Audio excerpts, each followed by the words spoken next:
এক ধনী পরিবারের ছেলে গালিব বড় ডুপ্লেক্স বাসা, দামি গাড়ি আর প্রচুর ধন সম্পদের মধ্যে বড় হচ্ছিল, কারণ তার পিতা অনেক ধনী ছিল।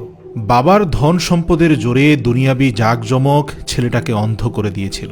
তার ধারণা ছিল এ পৃথিবীতে তাদের থেকে ধনী আর কেউ নেই। ছেলের অতি অহংকার এবং উঠতি বয়সের এই মানসিকতা বাবাকে ভাবিয়ে তুলল, কারণ অনেক কষ্ট সাধনা করে তিনি এত কোটি কোটি টাকার সম্পত্তি গড়েছেন। তিনি জানেন কষ্ট কাকে বলে।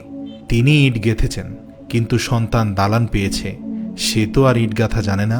বাবা মনে মনে ভাবতে থাকলেন, সন্তানকে মাছ ধরে খাওয়ানোর চেয়ে জাল মারা শিখিয়ে দেওয়া গুরুত্বপূর্ণ।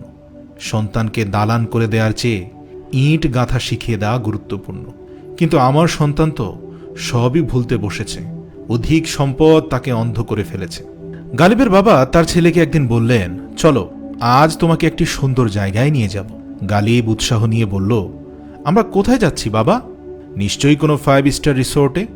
বাবা শুধু হাসলেন, কিছুই বললেন না। তারা সকাল সকাল রওনা হয়ে গেল। শহরের পথ পাড়ি দিয়ে গালিবদের গাড়িটা একটা গ্রামের কাঁচা রাস্তায় ঢুকে গেল। গালিব অবাক হয়ে দেখল তারা একটি খুব সুন্দর সবুজ গ্রামে ঢুকে পড়েছে। রাস্তার একপাশে গাড়ি দাঁড় করিয়ে রেখে বাবা ছেলে হাঁটতে শুরু করল। গালিবের বাবা বললেন, আমরা আজ রাত পর্যন্ত এই গ্রামেই ঘুরে বেড়াবো। গালিবের খুবই কৌতূহল বোধ হল। সে আগে কখনোই এই গ্রামে আসেনি, তাই তার আগ্রহের ঘাটতি ছিল না। তারা সকাল থেকে একদম রাত পর্যন্ত পুরো গ্রামটিতে ঘুরে বেড়ালো, গ্রামের মানুষদের সাথে কথা বলল। দুপুর আর রাতের খাবার গ্রামেই একটি পরিবারের সাথে খোলা মাঠে শনের পাটি বিছিয়ে খেলো, আর গ্রামের একটি ছোট্ট দোকানে চা খেয়ে নিল বিকালবেলা। রাত বাড়তে থাকলে বাড়ি ফেরার জন্য গাড়িতে উঠে বসল তারা। বাবা ছেলের মধ্যে এক অদ্ভুত নীরবতা কাজ করছিল। গালিবের বাবা খেয়াল করলেন তার ছেলের আচরণের মধ্যে ইতিমধ্যেই পরিবর্তন এসেছে। তিনি ছেলেকে জিজ্ঞেস করলেন, আজ সারাদিন কি কি দেখলে তা আমাকে বলো তো।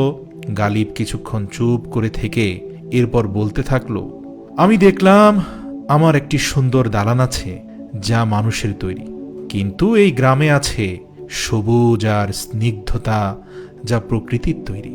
আমাদের আছে একটা ছোট সুইমিং পুল, আর গ্রামে আছে বিশাল প্রবাহমান নদী। আমরা বাজার থেকে শাকসবজি কিনে খাই, আর গ্রামের মানুষদের উঠোন ভরা শাক সবজি। বৃষ্টি আসলে আমরা আমাদের দালানের ভেতরেই আশ্রয় নেই, আর গ্রামের ছেলেরা বৃষ্টি আসলে প্রকৃতির সাথে আনন্দে মেতে ওঠে। আমরা চাল ডাল কিনে খাই, আর গ্রামের মানুষরা ফসল ফলায় এবং সেখান থেকেই খায়। আমরা ডাইনিং টেবিলে বসে ইন্টারনেট চালাতে চালাতে খাবার খাই, আর গ্রামের মানুষেরা সবাই একসাথে চুলার পাশে বসে সবাই গল্প করতে করতে খাবার খায়। আমরা ঘরের দরজা লাগিয়ে কম্পিউটারের সামনে বসে কফি খাই, আর গ্রামের মানুষেরা চায়ের দোকানে বসে হাসি ঠাট্টা করে আড্ডা জমিয়ে চা খায়। আমরা টেলিভিশনে সিনেমা দেখি, আর গ্রামের ছেলেমেয়েরা সন্ধ্যাবেলায় নানি দাদিদের কোলে শুয়ে ভূতের গল্প শুনে। আমাদের বাড়িতে আছে ইলেকট্রিক লাইট, আর গ্রামের মানুষদের জন্য আছে চাঁদ ও তারার আলো।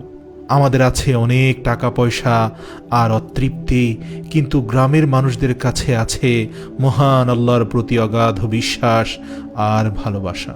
তাই তো তাদের কোনো কিছুর কমতি নেই। কথাগুলো বলতে গিয়ে গালিবের গলা ধরে এলো। সে বাবার নজর এড়িয়ে চোখ মুছে বাবার দিকে তাকিয়ে বলল, ধন্যবাদ বাবা, আমাকে এটা বোঝানোর জন্য যে আসলে আমরা কতটা গরিব। আপনার অনেক অর্থ সম্পদ আছে, তাই বলে আপনি কি নিজেকে ভাগ্যবান মনে করছেন? মনে রাখবেন, প্রকৃতি ও পরিবারের কাছে থাকায় যে তৃপ্তি আছে তা আপনাকে পৃথিবীর সকল ধন সম্পদ এক জায়গায় করলেও কেউ দিতে পারবে না। মনে রাখবেন, আমরা শুধু গল্প শোনাচ্ছি না, আলোর পথ দেখাচ্ছি। আলোর পথের একটি ভিডিও শেয়ার করার মানে হচ্ছে আপনিও আলোর পথ দেখাচ্ছেন।